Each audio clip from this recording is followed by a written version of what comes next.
2వ అధ్యాయము 12వ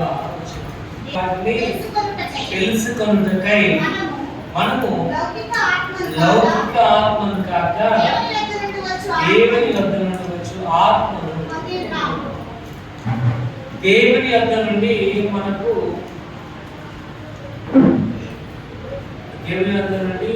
దయచే అంటే మన యొక్క జీవితంలో మనకి ఏది అవసరము, మన యొక్క జీవితంలో ఏది మనకి అవసరముగా ఉన్నదో అది దేవుడి దగ్గర నుంచి మనం పొందుకోవాలి అంటే లౌకిక ఆత్మ కాదు కానీ ఆత్మ సంబంధమైన ఆత్మ అవసరం. ఆత్మ సంబంధమైన ఆత్మ అవసరం. అదే విధముగా అక్కడ రాయబడుతుంది లౌకికమైన ఆత్మ. లౌకికమైన ఆత్మ దాని ద్వారా ఏంటంటే లోకంలో ఉన్న యొక్క వాటినే మనం తెలుసుకోగలం కానీ దేవుడి గురించి వాటిని మనం తెలుసుకోలేము. దేవుని దగ్గర తెలుసుకోవాలంటే దేవుని యొక్క ఆలోచన ఏమై ఉందో తెలుసుకోవాలి. దేవుని యొక్క ఆలోచన ఏమై ఉందో తెలుసుకోవాలి అంటే దేవునితో మనము సహవాసాన్ని కలిగిన వారిగా ఉండాలి. దేవునితో సహవాసాన్ని కలిగిన వారిగా ఉండాలంటే అది ఏ విధంగా ఉండాలంటే ఆత్మీయతగా ఉండాలి. ఆత్మీయత అంటే ఏంటంటే ఫ్రెండ్లీనెస్, అంటే స్నేహానుభావంగా ఉండాలి. దానికి ఇంకా అర్థం ఏంటంటే ఇంటిమసీ అంటారు.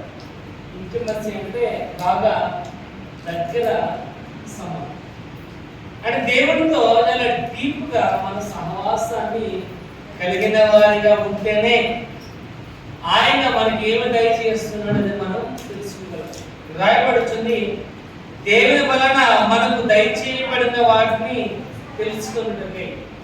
ఆయన దగ్గర నుంచి మనం ఆయన మనకి ఏమి దయచేస్తున్నాడో తెలుసుకోవాలి అంటే ఆత్మీయత అనేది అవసరం. ఈ ఆత్మీయత కలిగిన వాడు ఏ విధంగా ఉంటాడు చూడండి. రాయబడుతుంది యెషయా గ్రంథంలో 44వ అధ్యాయం 4వ వచనం. పెరిగినట్లుగా రాయబడుతుంది నీటి కాలువల యొద్ద నాటబడిన నిరవంజి చెట్లు పెరిగినట్లుగా రాయబడుతుంది. దాని కనెక్టింగ్ గా 1వ కీర్తన 3వ రాయబడుతుంది అతడు నీటి కాలంలో వారు నాటబడిన మొక్క వలె ఆకు వాడక కాలం ముందు ఫలమిచ్చు చెట్టు వలె ఉంటుంది. ఇక్కడ రాయబడి ఎవరైతే అటువంటి ఆత్మీయత కలిగిన వారిగా ఉంటారు. ఆత్మీయత అంటే ఫ్రెండ్లీనెస్, దేవునితో మనము స్నేహానుభావం కలిగిన వారు. నిజమైన స్నేహితుడు మనల్ని ప్రేమించేవాడు. నిజమైన స్నేహితుడు అయితేనే తన స్నేహం కోసం ప్రాణం పెట్టేవాడిగా ఉన్నాడు. ఇక్కడ రాయబడిన ఇంటిమసీ, దేవునితో మనము దగ్గర సంబంధం కలిగిన వారిగా ఉంటారు. అతను ఏ విధంగా ఉన్నాడంటే నిరమంజి చెట్టు పెరిగినట్లుగా రాయబడుతుంది. ఎందుకంటే దేవుని యొక్క సంకల్పం, దేవుని యొక్క ఉద్దేశము, దేవుని యొక్క ప్రేమ ఫలితమే యొక్క ఆత్మీయత. దేవుని యొక్క ప్రేమ ఫలితమే ఆయన యొక్క సంకల్పం. ఎఫెసీయులకు రాసిన పత్రిక రాయబడుతుంది జగత్ పునాది వేయబడక ముందు ఆయన మనల్ని ఏర్పరచుకున్నాడు. తన యొక్క సంకల్పం ఉన్నవాడు. ఆయన ముందుగానే ఆయన మనల్ని ఏదైనా ప్లాన్ కలిగి ఉన్నాడు. ఆయన మనలో ఒక ఉద్దేశం కలిగి ఉన్నాడు కనుక వాక్య భాగం రాయబడుతుంది. ఆ ఉద్దేశము మన యొక్క జీవితంలో నెరవేరాలి అంటే ఆత్మీయత అనేది కావాలి. ఆత్మీయత అంటే దేవునితో మనము దగ్గర సహవాసము, బంధము. ఇక్కడ రాయబడుతుంది దేవుని వలన మనకు దయచేయబడిన వాటిని తెలుసుకున్నట్టుగా అంటున్నాడు. అంటే ఆయన ఏమైతే మనకి ఇస్తున్నాడో అది మనం తెలుసుకోవాలి అంటే ఆత్మీయత అవసరం. ఏ రకమైన ఆత్మీయత అంటే ఆయన గురించి తెలుసుకునే యొక్క ఆత్మీయత. ఇప్పుడైతే ఇక్కడ చూడండి, ఇక్కడ ఒకసారి చూద్దాం. ఎఫెసీయులకు రాసిన పత్రిక 4వ అధ్యాయం 1వ వచనం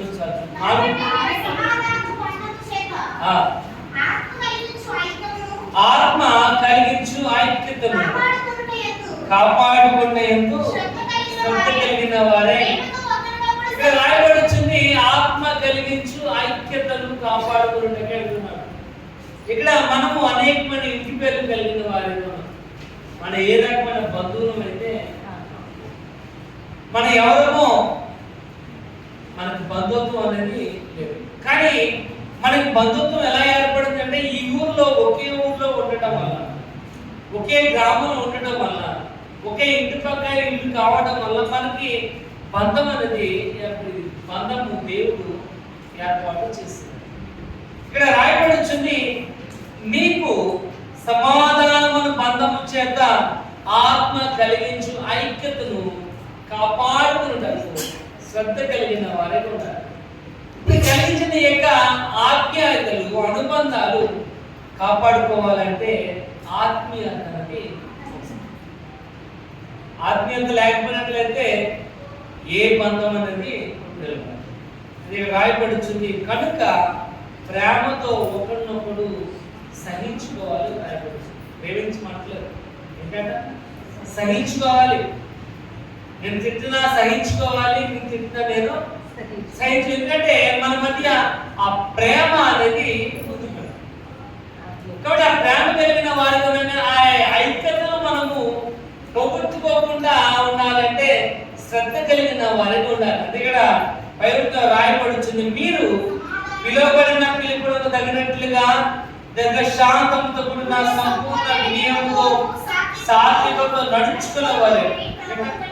ఆ యొక్క బంధాన్ని, ఆ యొక్క ఆత్మీయతను మనము కాపాడుకోవాలంటే రాయబడుతుంది, మీ పిలుపునకు తగినట్లుగా శాంతముతో సమాధానముతో శాంతిగా శ్రద్ధ కలిగిన వారిగా. ఇక్కడ ఆ ఐక్యత దేవుడు మనకు కలుగు చేస్తాడు. ఆ ఐక్యత ఇచ్చింది ఆయన. ఎందుకంటే మనం ఎటువంటి వారముగా ఉన్నప్పటికీ, ఏ రకమైన ఆలోచన కలిగిన వారుగా ఉన్నప్పటికీ, ఈ ఆత్మీయత ఏంటంటే ఈ ఆత్మీయతకు రంగు అనేది లేదు, కులం అనేది లేదు, మతం అనేది లేదు. నువ్వు ఎలాంటి వాడమైనప్పటికీ నీ మీద ఆప్యాయత కలిగిన వారు ఉండాలని దేవుడు ఏర్పాటు చేస్తే కనుక దాన్ని మనం కాపాడుకోవాలంటే శ్రద్ధ కలిగిన వారుగా. కాబట్టి ఆత్మీయతగా రాయబడుతుంది, నీటి కాలువల దగ్గర నాటబడిన నిరవధి చెట్టు పెట్టినట్లుగా అతడు. అక్కడ నీటి కాలువల నాటబడిన ఆ చెట్టు వల్ల ఏ విధంగా అది నిటారుగా స్టాండర్డ్ గా స్థిరముగా పెరుగుతుందో, మనము కూడా ఆత్మీయత కలిగిన వారిగా ఉంటేనే ఆ విధంగా ప్రభువులో మనము కొనసాగాలి. ఇక్కడ రాయబడుతుంది, మనకిచ్చిన యొక్క ఆత్మీయతను మనం కాపాడుకోవాలి అంటే శ్రద్ధ కలిగిన వారు ఉండాలి. ఇక్కడ రాయబడుతుంది, ఆప్యాయత అంటే ఏంటంటే ఫ్రెండ్లీనెస్, స్నేహబంధం, ఇంటిమెసీ, అంటే చాలా దగ్గర అన్యోన్యమైన సంబంధం. కాబట్టి దేవుని యొక్క వాక్య భాగం సెలవిస్తున్నట్లుగా ఆత్మీయత అంటే ఏంటో చూద్దాం. ఆత్మీయత మనం కలిగిన వారిగా ఎలా ఉండాలి? ఎందుకంటే ఆత్మీయత ఉంటేనే రాయబడుచున్న మాట నిరవధి చెట్టు పెరిగినట్లుగా మనం కూడా మన యొక్క జీవితం ఒకటో కింద రాయబడుచున్నాడు, అక్కడ నీటి గలలో వారు నాటబడిన మొక్కవలే ఆకు వాడక తన కాలమందు ఫలమిచ్చు చెట్లు ఉండాలంటే వాడి యొక్క జీవితంలో ఆప్యాయత అనేది, ఆత్మీయత అనేది కనపడాలి. ఆత్మీయత అనేది కనపడకపోయినట్లయితే మనలో పెరుగుదల అనేది 15వ అధ్యాయం 7వ వచనంలో రాయబడిన ఆన్సర్లో నాకు వేరుగా ఉండి మీరేం చేయలేదు. ఇక్కడ మనం బహుగా ఫలించాలి, అభివృద్ధి చెందాలి అంటే మన యొక్క జీవితంలో ఆత్మీయత అనేది అవసరం. ఇక్కడ ఆత్మీయత అంటే ఏంటో చూద్దాం. చూడండి, 1వ కొరింథీయులకు రాసిన పత్రిక 3వ అధ్యాయం చాప్టర్ 3 verse 1. సంబంధమైన మనుషులతో మాట్లాడినట్లుగా నేను మీతో మాట్లాడలేకపోతుంది, శరీర సంబంధులైన మనుషులే అని క్రీస్తునందు పసిపెట్టలే అని ఇక్కడ రాయబడుతుంది. ఆత్మ సంబంధమైన మనుషులతో మాట్లాడినట్లుగా నేను మీతో మాట్లాడలేకపోతుంది. కాబట్టి మొదటిగా ఆత్మీయత అంటే క్రీస్తులో పరిణితి చెందిన వారిగా ఉండాలి. క్రీస్తులో పరిణితి చెందిన వారిగా అంటే ఏంటి? పరిణితి అంటే ఏంటి? మాట్లాడట్లేదు, పరిమితి అంటే ఒక సలహా మనం ఇచ్చినప్పుడు ఎదుటి వాళ్ళ సలహా తీసుకునే విధముగా ఉన్నప్పుడు మనం పరిమితి చెందినవాడు. పెద్దవాడు చూడండి, చిన్నపిల్లల్ని పెద్దవాళ్ళు మాట్లాడుతున్న మాటల దగ్గరికి రాను. ఎందుకంటే వాళ్ళు ఏం లేదంటే పరిమితి అనేది, అంటే వాళ్ళలో ఏం లేదు, పెద్దవాళ్ళకి ఆలోచించే ఆలోచనలు వాళ్ళకి లేవు. కానీ ఇక్కడ రాయబడి వచ్చింది, ఎందుకంటే ఆయన అంటున్నాడు, సహోదరులారా, ఆత్మ సంబంధమైన మనుషులతో మాట్లాడినట్లుగా నేను మీతో మాట్లాడలేకపోతున్నాను. అంటే ఆత్మీయత అంటే క్రీస్తులో పరిమితి చెందుత ఆత్మీయత. ఇక్కడ క్రీస్తులో మనము జ్ఞానాన్ని సంపాదించుకోవాలి. అందుకే సామెతలు రాయబడి స్వబుద్ధిని ఆధారం చేసుకునగా దేవుని మీద ఆధారపడాలి. అంటే పరిమితి చెందడం అంటే దేవుని యొక్క జ్ఞానాన్ని మనము పొందుకునే వారికి ఉండాలి, దేవుని యొక్క ఉద్దేశములను కలిగిన వారికి ఉండాలి, దేవుని యొక్క ఆలోచనలు కలిగిన వారికి ఉండాలి. ఇక్కడ రాయబడుచున్న ఆత్మీయత అంటే క్రీస్తులో పరిమితి చెందడం, క్రీస్తులో మనం పెద్దవారిగా ఉండడం అంతప్ప బయట పనుల్లో మాత్రం కాదు. బయట ఇక్కడ రాయబడుచుంది, అదే మాట రాయబడుతుంది, నేను మీతో మాట్లాడలేకపోతుంది శరీర సంబంధమైన మనుషులే అని, శరీర సంబంధి అయిన మనుషులే అని. శరీర సంబంధమైన మనుషులు ఆత్మ సంబంధమైన కార్యాల్ని నేర్చుకోలేరు, అర్థం చేసుకోలేరు. శరీర సంబంధం ఎప్పుడైతే మనం ఉన్నామో ఏదైనా మాట విన్నప్పుడు నా గురించే చెప్పాలన్న ఆలోచనతో చేస్తాం. పరిమితి చెందని వారు ఎప్పుడైతే మనం ఉంటామో ఏ మాట చెప్పినా నా గురించే మాట్లాడుతున్నారు అనుకుంటూ ఉంటాం. అంటే మనం పరిమితి చెందాలి, అప్పుడే మనము ఆత్మీయత కలిగిన వారుగా ఉంటాం. చూడండి, అదే పుస్తకము 1వ అధ్యాయము 18వ వచనం చూద్దాం. పెరుగుతనము కానీ రక్షింపబడుతున్న వారికి దేవుని యొక్క శక్తి, శిలువను గురించిన వార్త నశించుతున్న వారికి పెరుగుతనం.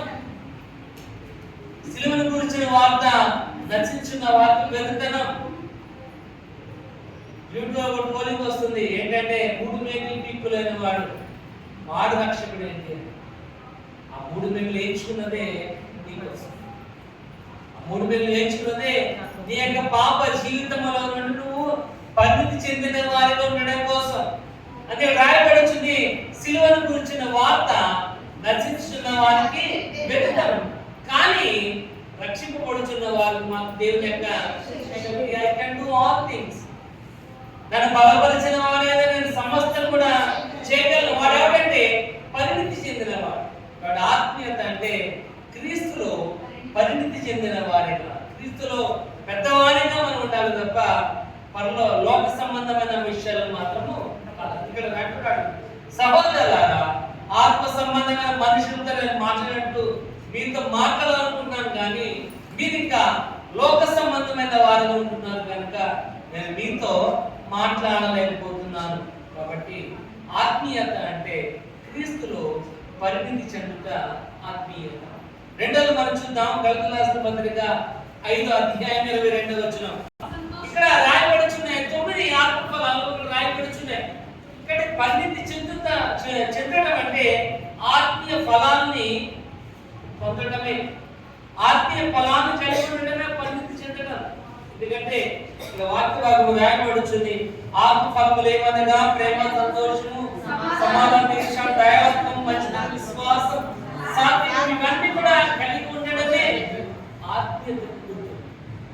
దేవునితో మనము సహవాసం కలిగిన వారిగా ఉన్నామంటే ఈ యొక్క ఆత్మ సంబంధమైన బహుమానాల్ని కలిగిన వారికి ఉన్న ఆత్మ సంబంధమైన ఫలాలను మనం కలిగి ఉండాలి. సచ్చుడు మార్పు 13 చూద్దాం. 13 మార్పు చేత మీరు ద్వేషింపబడుదురు, నా నామము నిమిత్తము అందరి చేత మీరు ద్వేషింపబడుదురు అని రాయబడుతుంది. ఎప్పుడైతే మన యొక్క జీవితంలో ఆత్మ సంబంధమైన ఫలాలు ఎప్పుడైతే మనం కలుగుతున్నామో అందరి చేత మనము ద్వేషింపబడిన వారిగా ఉంటాం. ఎందుకంటే చూడండి, కొంతమంది అంటూ ఉంటారు, వీడికి ప్రేమ ఎక్కువైనా తట్టుకోలేరు, ప్రేమ ఎక్కువైనా తట్టుకోలేరు, కోపం ఎక్కువైనా. ఎందుకంటే కోపం చూపించిన దెబ్బే, ప్రేమ చూపించినా కూడా నష్టమే. ఎందుకంటే మనం చెడు వస్తుంది, మన మంచిగా వస్తుంది, చెడు వస్తుంది. మనకి ఇక్కడ రాయబడి వచ్చింది ఈ మంచి ఎక్కడ ఉంది ఏంటి? ఇక్కడ చూడండి, మంచితనం ఉంది. అక్కడ ఆత్మఫలం ఏముంది? ఇక్కడ ఆత్మ ఫలాలు మనం కలిగి ఉండడం వల్ల అనేక మనుషుల చేత మనం దూషింపబడిన వారిగా, ద్వేషింపబడిన వారిగా ఉంటాం. కానీ మనము ఆత్మీయత కలిగిన వారిగా ఉండాలంటే ఆత్మ ఫలాలు కలిగిన వారిగా మనం ఉండాలి. ఆత్మ ఫలాలు మనం కలిగిన వారు మనుషుల చేత ద్వేషింపబడిన అక్కడ రాయబడుతుంది. అంతా వరకు సహించిన వాడు మాత్రమే రక్షింపబడు. ఇక్కడ అంతా వరకు ఆఖరి క్షణం వరకు కూడా ఆత్మీయ ఫలాలను ఫలించే వారిగా ఉండాలి. ఇక్కడ రాయబడి ఆత్మీయత అంటే ఆత్మ ఫలాల్ని ఫలించడం. మూడవది చూద్దాం, 73వ కీర్తన. 73వ కీర్తన వచనం. నీవు నాకుండగా లోకములు నాకు ఏది కూడా పాట పాడుతూ ఉంటాం. దేవా నువ్వు నాకుండగా ఏది నాకు అక్కర్లేదు. పాట అయితే పాడతాం, కానీ ఏదో లోటు మన యొక్క జీవితంలో కనబడుతూనే ఉంటుంది. దేవా నువ్వు నాకుండగా అన్ని కూడా మనకే కాదు. ఇక్కడ రాయబడి వచ్చింది ఆత్మీయత అంటే పూర్తిగా దేవుని పైనే ఆధారపడడం. పూర్తిగా రాయబడుతుంది అంటే నో డౌట్ 100% కూడా ఆయన మీదే ఆధారపడాలి. అందుకే రాయబడి వచ్చింది ఆకాశం నీవు తప్ప నాకు ఎవరు కూడా లేరు. ఎందుకంటే నీవు నాకుండగా లోకంలో ఏది కూడా నాకు, ఆయన మనకుండగా లోకంలో మనకి ఏది కూడా అవసరం లేదు. అంటే ఏ టైంలో నువ్వు ఏది తినాలో, ఏ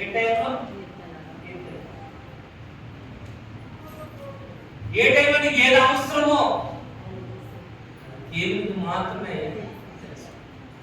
మనం అనుకుంటూ ఉంటాం ఏమని, నాకేమి కూడా లేవు, ఎప్పుడు చూసినా లేవు అంటమే తప్ప. ఏమన్నా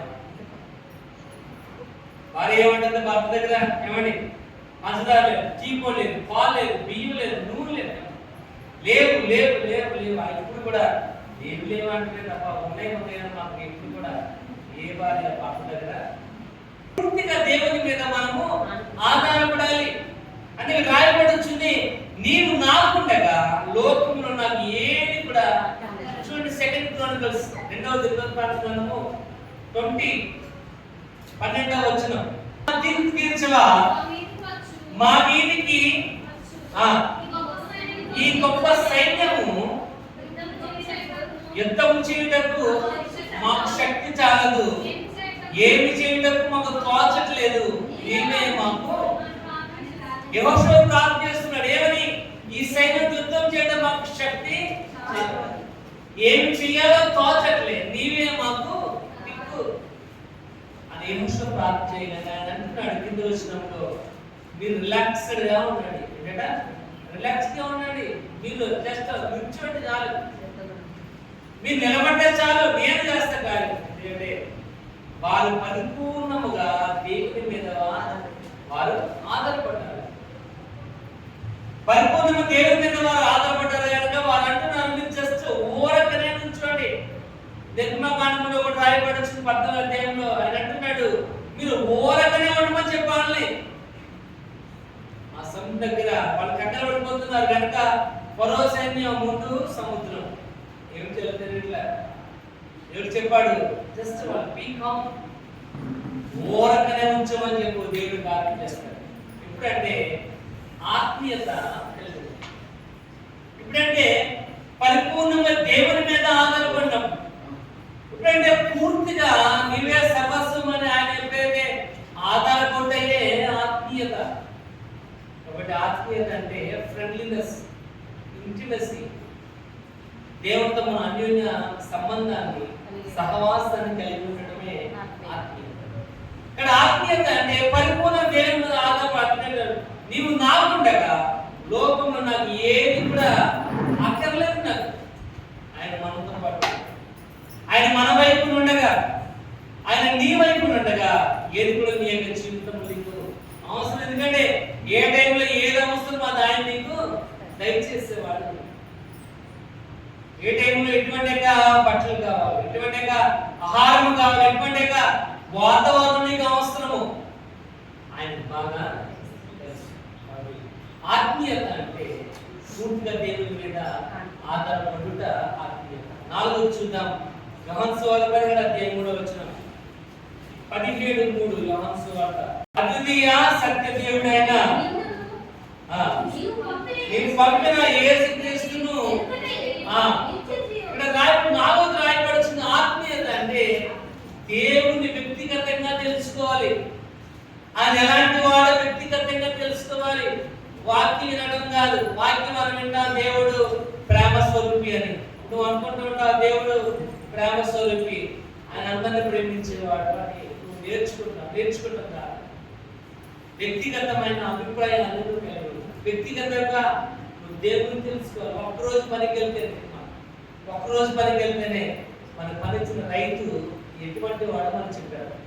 ఒక్కరోజు పనికి 1 గంట పని చేస్తేనే మనం అంటూ ఉంటాం నేను ఇచ్చే పసి కట్టేస్తున్నాను ఇంకోటి ఏమంటాం, ఇలా చిటికేసి అంటాం ఇట్టే పసి కట్టేస్తాను. ఎందుకంటే నీలో ఆత్మీయత అనే లోపం అనేది ఎప్పుడైతే ఆత్మీయత ఎప్పుడైతే ఉన్నామో దేవుని గురించి మనం బాగా వ్యక్తిగతంగా తెలుసుకోవాలి. పర్సనల్ రిలేషన్షిప్, దాన్ని ఇంటిమసీ అంటారు, ఆత్మీయత. కానీ 4 రాయబడి వ్యక్తిగతంగా దేవుణ్ణి తెలుసుకోవాలి. ఆయన ఎటువంటి వాడు, ఎటువంటి మనసు కలిగిన వాడు, ఏ టైంలో వెళ్తే నా ప్రార్థన ఆలపిస్తాడో, ఏ టైంలో వెళ్తే ఆయన నాకు మొర మీద నాకు జవాబులు ఇస్తాడో. మన ఎటువంటి వారు అంటే ఇటువంటి వారిని మనం ఒకసారి ఆలోచన చేస్తే దేవుని యొక్క దీవెనలు మనకు కావాలి. కానీ దేవుని మనం స్తుతించే వారిగా ఉండట్లేదు. దేవుని గురించి ఆలోచన కూడా మనకు కావాలి. కానీ మన టైం దేవుని మాత్రం 2 గంటల్లో మనం దేవుని చూడడానికి ఎంత ఇబ్బంది పడిపోతామన్నా చూడడానికి చాలా ఇబ్బంది పడతాం. 2 గంటలు మనం కథగడ్డ కూర్చోడానికి చాలా ఇబ్బంది పడిపోతాం. దేవుని కాకుండా వ్యక్తిగతంగా మనం దేవుని తెలుసుకోవాలి. వ్యక్తిగతంగా దేవుని తెలుసుకోవడం అంటే ఆయన ఏ టైంలో ఉన్నాడో. ఒకటి దేవుని యొక్క దీవెనలు మనం పొందుకోవాలంటే దేవుడు రాకముందే యేసు కూడా రాకముందే మరి ఎప్పుడు అంటే మాటలు అయిపోయాయి, ఆయన వచ్చి కూర్చున్నాడు, పాటలు అయిపోయాయి, వాక్యాలు అయిపోయాయి, ఇంకా 2 నిమిషాల్లో వాక్యం కూడా అయిపోతుంది. ఆజ్ఞ అంటారు, గబగబా పరిగెత్తుకుంటారు. కానీ దేవుడు మనం సృష్టించడానికి మాత్రం పెదవులతో సృష్టిస్తున్నారు, కానీ వాళ్ళ హృదయం నాకు బహుదూరంగా. కానీ వాళ్ళు ఆత్మీయత అంటే ఆయన మనసు తెలుసుకోవాలి. మనం అందుకని రాయబడుతుంది, నీవు పంపిన యేసుక్రీస్తును తెలుసుకున్నట్టయే నిత్య జీవం. ఎవరైతే యేసు ప్రభువును తెలుసుకుంటారో ఎలాగా వ్యక్తిగతంగా పర్సనల్ రిలేషన్షిప్. చూడండి, ఎప్పుడైతే ప్రిన్సిపాల్ మనకు చాలా క్లోజ్గా ఉన్నాడు అనుకోండి, ప్రిన్సిపాల్ మనకు చాలా క్లోజ్గా ఉన్నాడు అనుకోండి, క్లాస్ టీచర్లు ఏం తింటున్నామని పట్టించుకోవచ్చు. ప్రిన్సిపాల్ మనం ఎప్పుడు దాని దగ్గర కూడా నమస్కారం అని 100 సార్లు వెళ్ళాము అనుకోండి, ఏంటంటే ఇక్కడ ఉన్నా పెట్టరా అంటాడు. క్లాస్ లేట్ అయినప్పుడు క్లాస్ టీచర్ రాదు, ప్రిన్సిపల్ సార్ కలవడారు. ప్రిన్సిపల్ గారికి వెళ్ళాలి, ప్రిన్సిపల్ మనకు క్లోజ్ కదా, సార్ గుడ్ మార్నింగ్ సార్ అంటే ఎలా అంటే సార్ లేట్ అయింది సార్ వెళ్ళి నేర్చుకుంటాను. ఇప్పుడు ప్రిన్సిపల్ సార్ మనకు క్లోజ్గా ఉంది, అదే ప్రిన్సిపల్ సార్తో మనం మాట్లాడలేదు, రోజంతా మనం బయట నిలబడతాం. రాయబడుతుంది అవసరం. ఆయన గురించి మనం బాగా తెలుసుకోవాలి. ఏ టైంలో ఏ మూడ్లో ఉంటాడు, ఏ రకమైన ఆలోచన నీ మీద కలిగి. ఎందుకంటే మనం చదివాం కదా 1 Corinthians 2:12 దేవుని వలన మనకు దయచేయబడిన వాటిని తెలుస్తూ ఉంటుంది అంటున్నాడు. దేవుని గురించి మనం ఏమైతే పొందుకోవాలి మనం తెలుసుకోవాలి అంటే మనలో ఆత్మీయత అనే యేసు ప్రభువును తెలుసుకునే గుణాన్ని మనం కలిగిన వారు ఉండాలి. ఇక రాయబడి వ్యక్తిగతంగా మనం దేవుడి గురించి తెలుసుకోవడమే ఆత్మీయత. 5వ వచనం చూడండి, 1వ వాక్యం నుండి 10వ అధ్యాయం 1వ వచనం. భోజనము చేసినను పానము చేసినను మీరేమి చేసినను సమస్తము దేవుని యొక్క మహిమార్థము చేయాలి. 5వది ఆత్మీయత అంటే ఏంటంటే నువ్వు ఏమి చేసినా దేవుని యొక్క మహిమ కోసం చేయాలి. సమస్తము దేవుని యొక్క మహిమ కోసం. దాంట్లో ముఖ్యముగా భోజనము చేయాలి. ఏంటంట మనం ఎలా భోజనం చేస్తామంటే వారం బట్టి మనకు అన్నం లేకుండా ఎండగట్టేసిన వాళ్ళలాగా భోజనం చేస్తాం. భోజనం పెడుతున్నారంటే మనం తోసుకుంటాం. మనం పెళ్లికి ఇక్కడ ప్లేట్ తీసుకుంటే గంట ఎక్కింది. కానీ ఇక్కడ రాయబడింది భోజనం చేసే విషయం. నిజంగా దేవుని యొక్క మహిమార్థంగా భోజనం చేయాలి. భోజనం చేస్తాం పరమాత్మ పోరాటం పరమాత్మ ముత్తాకాలు పానం చేసినాము. నీళ్ళంత లేని ఉండాలి. ఎప్పుడు నీళ్ళు దొరికి అనుకుంటే కొన్నంత ఎత్తేస్తాం. అంటే మనం ప్రభుత్వం తెలుసు, మనం లోక సంబంధమైన వారు కాదు, ఆత్మ సంబంధమైన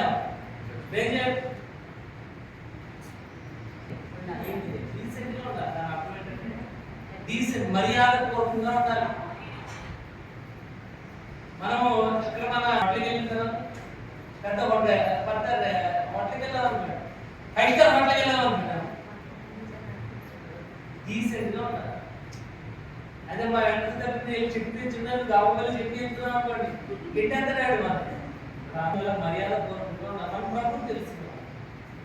అదే రాయబడింది చూడండి. 2వ పేతురు 1వ అధ్యాయం 7వ వచనం సార్.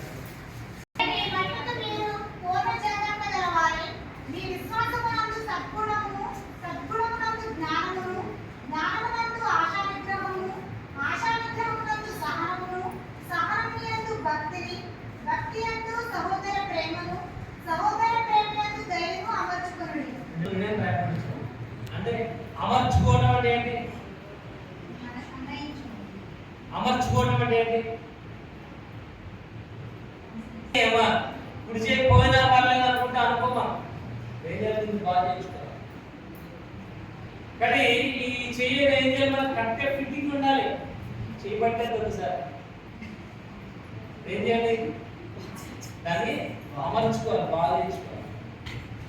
ఇక్కడ రాయబడుతుంది ఏంటంటే మీరు పూర్ణ జాగ్రత్త కలవారి విశ్వాసమందు సద్గుణమును, జ్ఞానమును, ఆశ నిగ్రహమును, సహనమును, భక్తి, సహోదర ప్రేమ, దయచేయాలంట అమర్చుకోవాలి. అమర్చుకోవాలి. గౌరవ ఫంక్షన్ ఎలా లేట్ అయిపోతుందని ప్యాంట్ వేసుకుని షర్ట్ వేసుకోకుండా వెళ్ళిపోతాం మనం. వెళ్తా సరే మొహం మన మొహం అర్థంలో చూసుకుంటాను. కానీ ఎందుకంటే అన్ని కూడా ఎలా ఉండాలి? పర్ఫెక్ట్గా ఉండాలి, అమర్చబడి ఉండాలి, నీట్గా ఉండాలి. ఇప్పుడు వెళ్తే అమ్మ నీ బొట్టు పక్క వచ్చుతాను, మనం తిన్నట్టున్నాం, చూసుకున్నాం, అర్థం అయినా కానీ ఎదురు నుంచి ఏంటంటే అమ్మ ఒక్కడున్నా కన్నే అర్థం వెళ్ళిపోతాయి. అమర్చుకోవాలి. ఆత్మీయత ఇక్కడ రాయబడుతుంది. సమస్యలు దేవుని యొక్క మహిమార్థం చేయాలి. అదే ఆత్మీయత.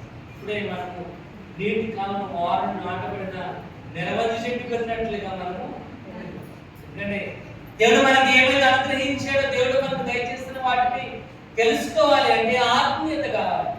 ఆత్మీయత అంటే ఒకటి క్రీస్తులో పరిణితి చెందడం ఆత్మీయత. 2వది రాయబడుచున్న ఆత్మ ఫలాలను ఫలించడం ఆత్మీయత. 3వది దేవుని మీద పూర్తిగా లోబడమే ఆత్మీయత. 4వది అక్కడ రాయబడుచుంది ఆత్మీయత ఏంటంటే వ్యక్తిగతంగా దేవుడు తెలుసుకోవడమే. 5వది ఆత్మీయత అంటే సమస్త కార్యం దేవుని మహిమార్థం జరిగించుట. ఇక్కడ ఆత్మీయత కలిగిన వారిగా మనం ఉండాలి. ఆత్మ సంబంధమైన విషయాన్ని మనం కలిగిన ఆత్మీయత అంటే ఏం నేర్చుకున్నాం. ఇప్పుడు ఆత్మీయత మనం కలిగి ఉన్నాం కనుక మనం ఎటువంటి వారితో బిహేవ్ చేయాలో నేర్చుకుందాం. చూడండి, 1 కొరింథీ 2వ అధ్యాయం 2:13. మనుషుల యొక్క జ్ఞానము నేర్పు మాటలతో కాక ఆత్మ సంబంధమైన సంగతులను ఆత్మ సంబంధమైన సంగతులతో సరిచూచుచు ఆత్మ నేర్పు మాటలతో రాయబడుతుంది. ఆత్మీయత అంటే నేర్చుకున్నాం. ఇప్పుడు ఆత్మీయత కలిగిన మనం అంటే క్రీస్తుని పద్ధతి చెందిన వారిగా ఉన్నాం, ఆత్మ ఫలాలు కలిగిన వారిగా ఉన్నాం, పూర్తిగా దేవుని మీద ఆధారపడిన వారిగా ఉన్నాం. 4వదండి, దేవుని వ్యక్తిగతంగా తెలుసుకున్న వారిగా ఉన్నాం. 5వది, సమస్త విషయంలో దేవుని మహిమార్థంగా కలిగిన వారిగా ఉన్నాం. మనం ఇప్పుడు కలిగిన వారిగా ఉన్న మనము ఎటువంటి లక్షణాలని చూపించే వారిగా ఉండాలి. ఇక్కడ 1 కొరింథీ 2:13 రాయబడుతుంది, ఆత్మ సంబంధమైన మాటలు మాట్లాడే వారు ఉన్నారు. ఆత్మ సంబంధమైన మాటలు మాట్లాడే వారు. ఎందుకంటే మనము ఆత్మ సంబంధమైన వారు కనుక మనం మాట్లాడే మాటలు అంటే ఆత్మ సంబంధమైన మనం అంటూ ఉంటాం. అది ఆత్మ సంబంధమైన మాట కాదు. ఎందుకంటే మన ప్రభుని బాగా తెలుసుకున్న వారిగా ఉన్నాం, పద్ధతి చెందిన వారిగా ఉన్నాం. ప్రభులో మన సమస్త కాలాలను కూడా దేవుని యొక్క మహిమార్థం చేసే వారిగా ఉన్నాము కనుక మనం మాట్లాడే మాట ఆత్మ సంబంధమైన మాటగా ఉండాలి. మనం మాట్లాడే మాట ఆత్మ సంబంధమైన మాటగా ఉండాలి. అప్పుడే మనము ఆత్మ సంబంధమైన విషయాలను కలిగిన వారిగా ఉన్నట్లు లెక్క. ఒకటి ఆత్మ సంబంధమైన మాటలు మాట్లాడాలి. రెండోది మనం చూద్దాం, అదే కొరింథీ 14:1 చూడండి. ప్రయాసపడి ఆత్మ సంబంధమైన వరాలను ఆసక్తితో అపేక్షించాలి. రెండోది రాయబడుతుంది, మనం ఆత్మ సంబంధమైన విషయాలను కలిగి ఉన్న వారిగా ఉండడానికి గుర్తు ఏంటంటే ఆత్మ సంబంధమైన వరాలని ఆపేక్షతో ఆసక్తితో పొందుకునే వారు ఉంటారు. ఏంటంటే అది ఆత్మ సంబంధమైన అంటే ఏంటి మనం చదవం కదా, ఆత్మ సంబంధమైన ఫలాలు గలతీ 5:22 ఏదంటే మనం పొందుకోవడానికి ఏంటంటే ఆత్మ సంబంధమైన వాటిని ఆపేక్షతో ఎదురు చూడాలి కనుక ఆసక్తితో ఆపేక్షించలేదు. నీలో ప్రేమ లేదా, నీలో సమాధానం లేదా, నీలో శాంతి లేదా, నీలో దయాళత్వం లేదా, మంచితనం లేదా? ఇప్పుడు ఏం చేయాలి? ప్రభా నాలో మంచితనాన్ని కలిగించండి. ఆసక్తితో ఆపేక్షించే వారిగా ఉండాలి. అప్పుడే మనము ఆత్మీయతను కలిగిన వారిగా ఉండాలి. కానీ రెండోది రాయబడుతుంది, ఆత్మ సంబంధమైన బహుమానాలు మనము ఆసక్తితో పొందేవారు. మూడోది చూద్దాం, చూడండి 15వ అధ్యాయం 44 సంబంధమైన శరీరముగా విత్తబడి ఆత్మ సంబంధమైన శరీరముగా లేపబడును. మూడోది రాయబడుతుంది, ఆత్మ విషయములను మనం కలిగిన వారిగా ఉండాలంటే ఆత్మ సంబంధమైన శరీరం కలిగిన వారిగా ఉండాలి. ఆత్మ సంబంధమైన శరీరం అంటే యేసు ప్రభువులో మనం బాప్తిసం పొందుకునే వారిగా ఉండాలి. అప్పుడే మనము ఆత్మీయత చెందిన వారిగా ఉండాలి. రాయబడుతుంది, భక్తు సంబంధమైన శరీరము ఏమైందంట? విత్తబడి ఆత్మ సంబంధ శరీరముగా లేపబడింది. అంటే భక్తు సంబంధమైన శరీరము భూమిలో నిలుచున ఉంచబడి ఆత్మ సంబంధమైన శరీరముగా తిరిగి లేపబడము. బాప్తిసం తీసుకోవడం, నమ్మి బాప్తిసం పొందిన రక్షింపబడము, నమ్మని వారిని శిక్షింపబడము. కానీ మనం ప్రభులో బాప్తిసం పొందుకునే వారు. ఎందుకంటే అప్పుడే మనము ఆత్మీయత కలిగిన వారిగా ఉండగలం. మూడోది రాయబడుతుంది, ఆత్మ సంబంధమైన శరీరం కలిగిన వారు. అందుకే రోమీయుల పత్రిక 12:1 రాయబడుతుంది, చదవండి. కాబట్టి సహోదరులారా, పరిశుద్ధం దేవునికి అనుకూలమైన సజీవ యాగముగా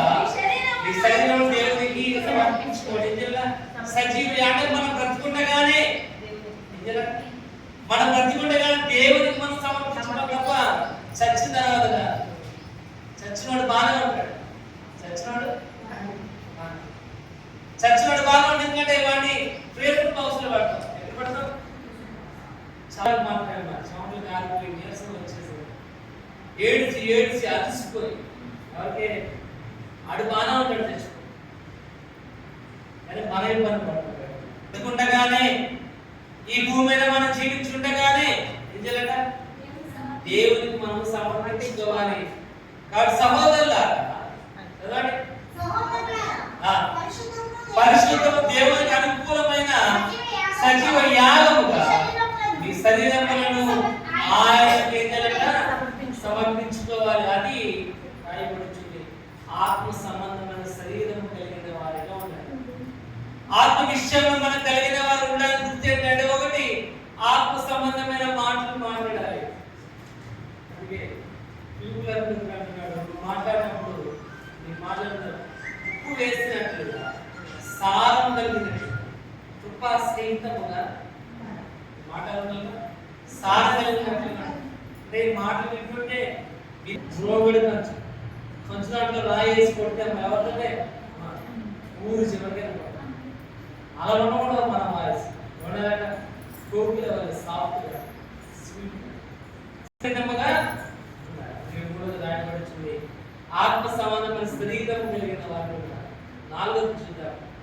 కొలసి రాసిన పత్రిక కొలసి 1:9. కొలసి 1.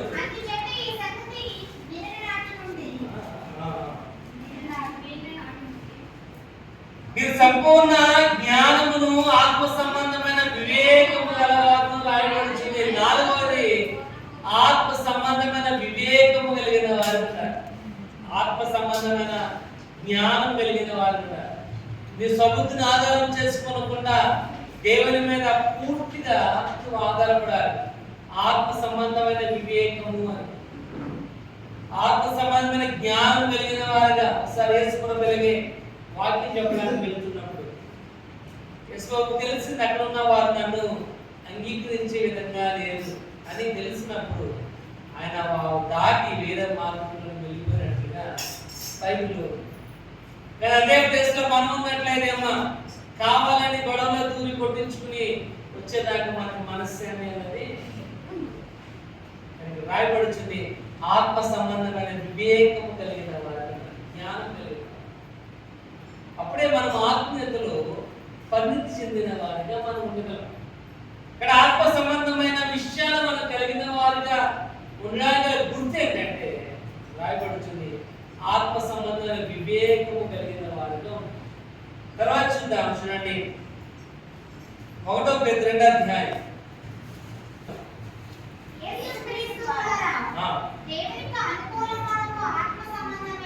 దేవునికి అనుకూలమైన ఆత్మ సంబంధమైన బలులు అర్పించుట రాయబడుతుంది. ఆత్మ సంబంధమైన బలి అర్పించుట రాయబడుతుంది. అంటే ఏం చేయాలి? మనం ఏం చేయాలి? బలి అర్పించాలి. ఏంటి? దేవుని యొక్క దయ పొందుకోవాలంటే ఒక మేకని, ఒక కోడిని, ఒక పొట్టేల్ని వేయాలి. మనం దేవునికి బలి ఇవ్వాలి. ఆత్మీయత కలిగిన వారిగా ఉండాలి.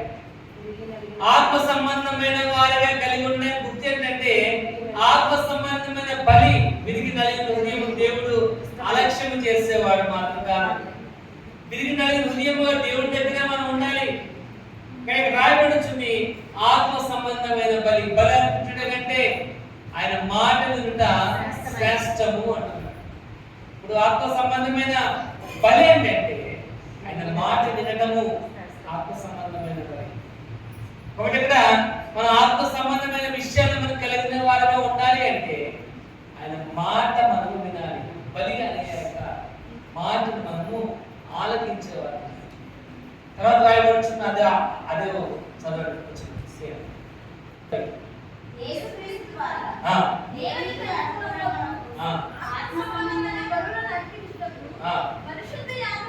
పరిశుద్ధ యాజకులుగాను మీరును సజీవమైన రాళ్ళవలే ఉండి ఆత్మ సంబంధమైన మందిరము కట్టబడాలి.